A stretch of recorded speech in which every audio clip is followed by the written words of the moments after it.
We did this cattle drive every 10 years for the first 4 cattle drives, and I took over after the last cattle drive in 22, and I thought that we would not be able to ever do another cattle drive if we waited 10 years, and so I cut that time down to 5 years, and I'm glad I did. These ranches are selling like hotcakes, and when you have big ranches sell like that, you lose the continuity of the network of people in around, and I just felt like it was appropriate to go ahead and try to get another one in. Maybe we could stop a little bit of development. The place that we started in Yeehaw Junction was actually designated to be a city called Destiny, and environmentalists and local folks kind of beat it back, and Ducks Unlimited and the state of Florida came in and preserved that property, and it's some of the most pristine South Florida flatwoods you would ever want to see. So my goal is to get the word out that, hey, we're losing this country and we're losing our heritage if we let it go. If we don't have land for agriculture, then we don't have any food for our population, and we feed the country and we feed the world. And we're trying to get that back, but if we turn it upside down and put concrete on it, we will never get it back. You won't see the meadowlark, you won't see sandhill cranes or turkey or deer. They cannot survive. Their population depends on open lands, wildlife corridors, and ranch lands that protect this. The cattle rancher was the original conservationist. This is my first year on the cattle drive, and the land is absolutely amazing. What they're basically trying to do is show people this is what we need for Florida cattle. Florida used to be #1 out of all the states for cattle. Now we've fallen down to 6th because we're losing all of our property. So by doing the cattle drive and showing people the different ranches and what actually takes place and how they handle the cattle, how the cattle's taken care of, how the cowboys work, that's a big part of it. Cowboys have a lot on their shoulders, and people think it's just out there riding a horse. Well, it's not. There's a whole lot more involved. Their dogs, that is their right-hand man to help them with the cattle and move it. But by doing this, we're trying to show people we need to save our land. They've come in now where they're doing the conservations, where the state's coming in and buying the property. My husband's 10,000-acre ranch in Arcadia. That means the property can never be sold.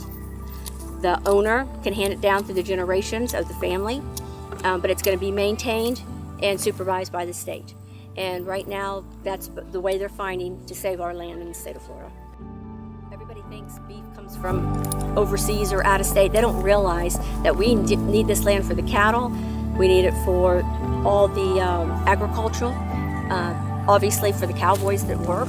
But without this, you wouldn't have meat on your table. That's the thing. You wouldn't have any food.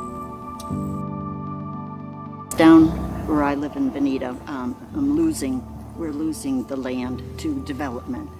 And I've seen the greed involved in it. To me, we had a beautiful lake to camp by, and now they're just seeing it as a profit to build there.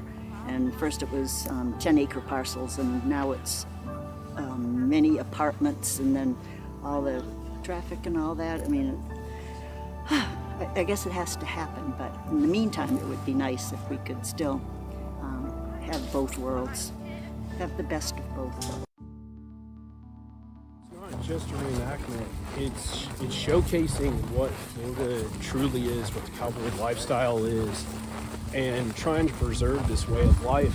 You know, people are wanting to get away from this. You know, generations of families are selling farms, and this is across the board, not just cowboy lifestyle. I've got friends in Indiana who have had farms in their families for generations. They're giving them up because it's hard work. You know, you're up before the break of day, you're going to bed after, you know, it becomes dark. And people just want an easier life. It's hard, but it's honest work, it's good work, and at the end of the day, you can look at yourself in the mirror and be proud of who you are and what you've done, you know, what you've accomplished, because you know you've done something that day. I don't know how many people are coming into the state per year, but I don't think we can sustain it. And it's our mission to show the people that, hey, we're in agriculture and you need open spaces for wildlife, for water quality, for conservation. And without that and without cattle, we cannot survive. It's proven that if you take livestock off of properties and environments, that they change, and not so much in the best way. As far as this opportunities like this going in the future, with houses popping up and highways popping up and big pockets of land being cut into smaller areas, it is likely that these opportunities may become a lot less likely in the future. But I do hope that there are really big projects going on, like the Wildlife Corridor and Florida Forever projects, that are trying to link some of these bigger properties together so that not only wildlife benefits, but so do we and our future generations that like to enjoy the outdoors and hunting and fishing and riding horses and just being outside.